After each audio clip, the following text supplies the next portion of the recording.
In this lesson, we tackle one of the fastest and most unforgiving tasks in TOEFL listening: procedural announcements. These are short audio messages, campus updates, changes in plans, logistics. And here's the challenge. You only get one chance to hear it. No replay, no second listen. You've got to capture it the first time. Let's get specific. These announcements are short, around 20 to 40 seconds long.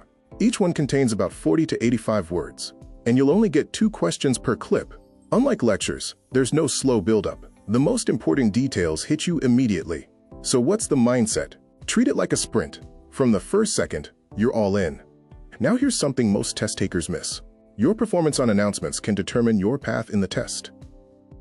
In the adaptive TOEFL model, Stage 1 decides what you face in Stage 2. Get these short tasks wrong, and you might be routed into the easier module, where Band 6 is no longer possible. So if you want access to the harder content and higher scores, you've got to nail these procedural clips.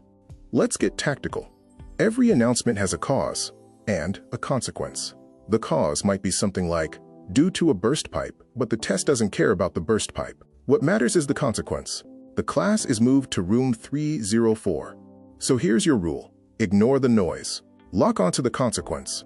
Focus on what people need to do now, not what happened before. Next, your note-taking method. Don't try to write sentences. You do not have time. Instead, capture the 5 W's. 1. Who? Engineering students. 2. What? Workshop moved. 3. When? Wednesday at 5. 4. Where? Room 214. 5. Why? Maintenance. That's all the test is looking for. Data points, not paragraphs. Let's talk about the first kind of question. Why are they speaking? This is your gist or purpose question. If you hear, attention staff, the south parking lot will be repaved, then the purpose is to announce a change in parking availability. You don't need details. You need the main reason this announcement exists. So always ask yourself, what's the core update here? The second question type is action-based. You'll hear something like, please check your email for the new syllabus. That's your do next command. And here's the key. It usually comes in the very last sentence. So what's the rule? Stay focused to the end. Don't check out early, or you'll miss the action item. Let's run a sample. Good afternoon. The university will host a study abroad information session next Monday at 4 p.m. in room 210 of the International Center. What are your answers? What? Info session. When? Monday at 4. Where? Room 210. Simple, as long as you're listening with precision. Here's another one. Dr. Cynthia Palmer, a renowned expert in environmental science. Due to her popularity, I highly recommend arriving early to secure a seat. Your answers? Speaker, Dr. Cynthia Palmer.